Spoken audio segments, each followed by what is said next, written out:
Bonjour à tous et bienvenue dans cette nouvelle vidéo de la chaîne YouTube Aviation Geekette. Aujourd'hui, je vous emmène à Paris-Orly. On va parler biodiversité à l'aéroport avec l'association Aérobiodiversité. C'est parti!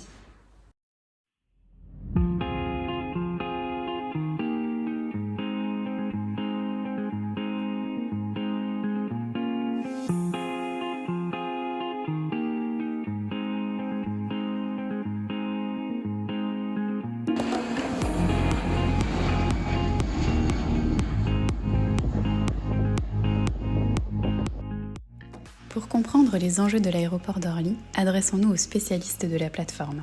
Sylvain, est-ce que tu peux te présenter s'il te plaît? Oui, bien sûr. Donc je suis Sylvain Lejal, je suis responsable du système de management environnemental. Je suis en fait le référent biodiversité de l'aéroport et en charge de la gestion du risque animalier et des entretiens des espaces verts. L'aéroport de Paris-Orly bénéficie d'une surface de 1540 hectares dont presque la moitié est recouverte en espaces verts, dont 625 hectares de prairies aéronautiques. Ce sont les prairies qu'on peut voir autour de nous. Ce sont des espaces verts qui ont été sanctuarisés pour la sécurité des avions. L'action de l'homme est très rare, elle n'existe que par l'intervention de l'entretien, du fauchage. Orly est un îlot vert, qu'on est un point de relais pour les oiseaux. Aujourd'hui, on s'est axé sur la biodiversité parce qu'on a changé depuis plusieurs années notre politique et plutôt que lutter contre la nature, aujourd'hui on essaye de mieux la comprendre et on travaille avec. On cherche à structurer l'attractivité du terrain et non pas le rendre inhospitalier.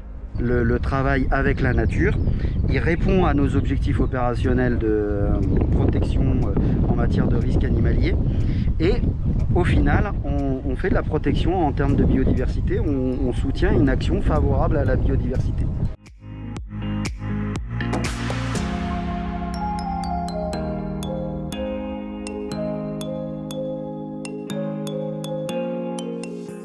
Et pour étudier la richesse de cette nature et de ces prairies d'aéroport, nous avons besoin de spécialistes. Je vous présente Emma et Thibaut. Tous deux sont chargés d'études naturalistes auprès d'Aérobiodiversité. Ce sont les référents de la plateforme d'Orly, qu'ils visitent 3 fois par an. Leur rôle, tout comme celui de l'association, est de faire des observations et des relevés sur les aéroports pour en constater la biodiversité. La spécialité d'Emma concerne plutôt l'ornithologie, Thibaut quant à lui est spécialisé dans la botanique. En plus d'Orly, Emma et Thibaut sont référents pour l'association d'autres aéroports et aérodromes partout en France, ce qui leur permet de côtoyer des environnements très différents, une chance pour eux. Aujourd'hui, ils nous emmènent sur le terrain. Alors embarquons dans notre véhicule du jour. D'ailleurs, Emma, où va-t-on ? Ça c'est la carte, donc avec les 10 points qui sont en jaune. À chaque fois qu'on vient sur Orly, en fait on fait ces 10 points. Donc on évalue la botanique, donc par exemple Thibaut s'occupe de tout ce qui est inventaire botanique, relevé phytosociologique pour définir les habitats. Et moi ce que je fais, sur chaque point je fais un protocole époque qui permet en fait d'évaluer l'abondance des oiseaux communs. Et en même temps sur toute la plateforme, je cartographie en fait tous les oiseaux que je vois. Ce qui me permet à la fin d'avoir une cartographie avec l'occupation à faune sur toute la plateforme. Et des oiseaux, nous avons constaté qu'il y en a effectivement quelques-uns sur la plateforme. Cartographier leur présence et les étudier permet, comme le disait Sylvain tout à l'heure, de leur créer des espaces attractifs qui soient à distance des avions. On retrouve à Orly des rapaces comme le faucon cresserelle ou bien encore quelques hérons et des moineaux friqués.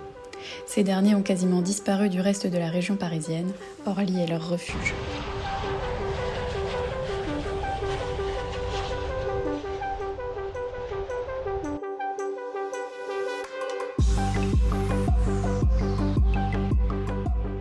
Découvrons maintenant un point particulier pour la biodiversité de la plateforme, le bassin d'orage situé près des pistes.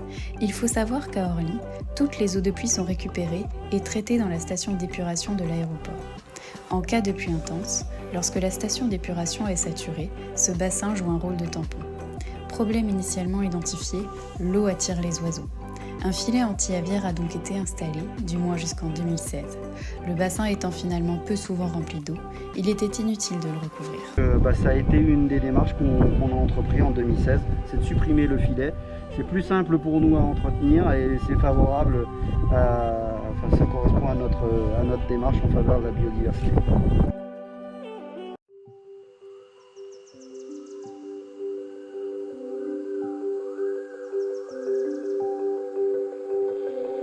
Autour du bassin d'orage, on retrouve plusieurs points d'observation de la biodiversité. Bon, là, pour le coup, il n'y a aucun invertébré.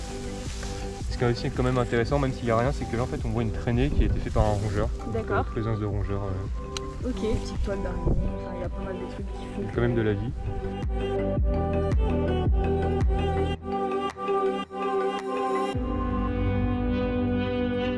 Là, pareil, même protocole partout, c'est une nichoir. Oui, d'accord. C'est vrai, donc tu peux s'il y a des trucs. Donc là, pour l'instant, il n'y a rien. Parce qu'en fait, on les a changés il n'y a pas longtemps. D'accord. La dernière fois qu'on est venu. Par exemple, les abeilles solitaires, les pollinisateurs, ils viennent, ils pondent, ils bougent les cavités. Et selon avec ce qui bouge, donc les brins d'herbe, de la terre, on peut savoir à peu près quel type c'est. D'accord, ok. Voilà. Ici, le principe est le même. Pendant que Thibaut soulève la planche, Emma se tient prête à prendre en photo la faune qui pourrait se trouver dessous. Pas de chance aujourd'hui, nous ne verrons malheureusement pas plus d'invertébrés, de reptiles ou d'abeilles sur les autres points d'observation présents sur la plateforme. Ce n'est en fait pas grave car des relevés fréquents sont organisés grâce aux bénévoles d'Orly formés par l'association. Qu'ils soient agents d'escale, pompiers, gendarmes, contrôleurs aériens, ces volontaires effectuent puis consignent tous leurs relevés. C'est ce qu'on appelle la science participative. Les protocoles ont été établis dans le cadre de Viginature par le Muséum national d'histoire naturelle. La science participative a finalement un effet double, faire avancer l'évaluation de la biodiversité des terrains et participer à la sensibilisation du personnel des aéroports.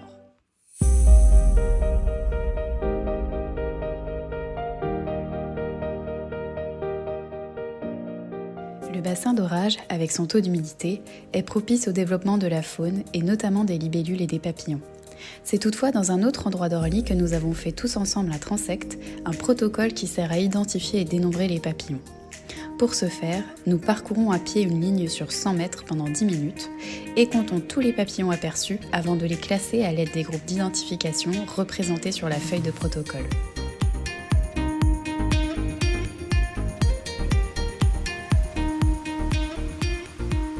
Parmi les animaux vivant sur la plateforme, il y a également des chauves-souris. Aérobiodiversité participe au suivi Vigikiro.fix qui consiste à poser un enregistreur à ultrasons. Comment cela fonctionne-t-il, Thibaut ? Ça, c'est un micro qui est relié à un enregistreur en lui-même. D'accord.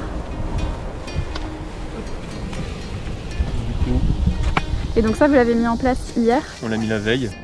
Donc toute la nuit, il a enregistré les chauves-souris. En fait, c'est minuté en fait le fonctionnement. C'est une demi-heure avant le coucher du soleil et une demi-heure avant le lever du soleil qui s'arrête. Il y a 2 cartes SD qui permettent d'enregistrer les sons. Voilà. Super. Donc après là on va prendre les cartes SD, analyser les sons sur des logiciels qui permettent d'identifier les espèces. Et ensuite on met ça sur le site Vigikiro qui est un site de sciences participatives qui alimente les bases de données nationales. D'accord.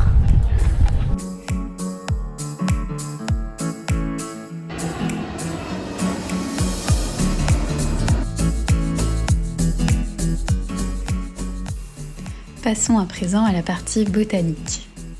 Alors du coup, je vais réaliser un relevé psychosociologique qui va permettre d'identifier l'habitat. Donc là on est sur une zone prairie, c'est un milieu ouvert, donc pour prendre une surface d'à peu près 9 mètres carrés.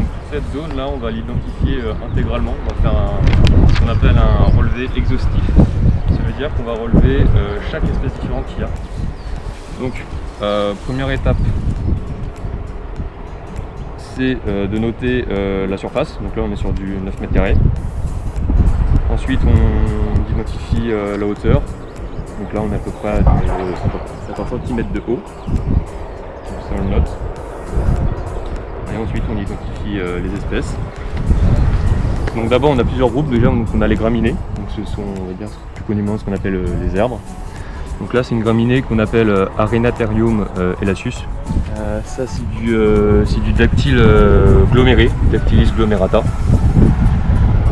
Donc, comme on peut le voir en fait, dans l'imaginaire commun on n'imagine pas que les herbes fleurissent, mais en fait même les graminées en fait ont des fleurs, c'est ce qu'on voit ici. Donc même des herbes en fait fleurissent. Toanua, c'est une peau assez fréquente.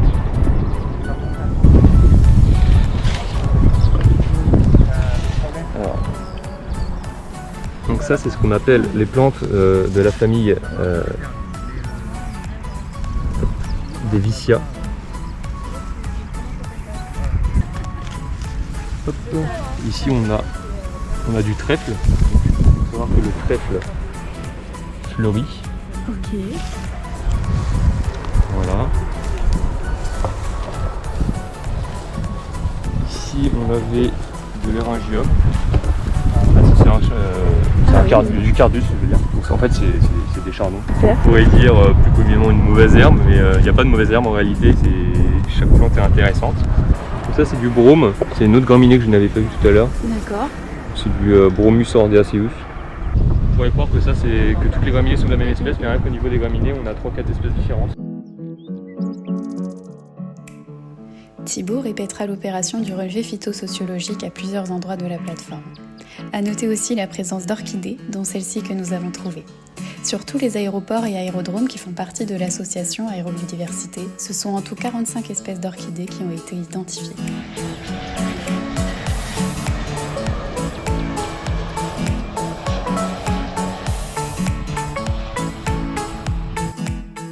Les plaines sont un milieu majeur en aéroport et sont très importantes globalement car elles ont pratiquement disparu de toute l'Europe occidentale. Anecdote marquante à Orly, l'aéroport travaille avec un paysan pour l'une de ses prairies pleines de plantes de type graminées et légumineuses. Ce dernier fauche gratuitement la prairie et repart avec 500 bottes de 400 kg de foin par an. Un foin en plus d'excellente qualité, en passe d'être certifié éco-jardin, proche de la culture bio. Cette vidéo touche à sa fin, je vous remercie de l'avoir regardée. Je tiens à remercier l'association Aérobiodiversité, l'agence Muse Communication et le groupe ADP Paris-Orly et en particulier Emma et Thibaut ainsi que Sylvain pour leur temps et leurs explications. Je vous dis à très vite pour une prochaine vidéo, n'oubliez pas de vous abonner. Salut!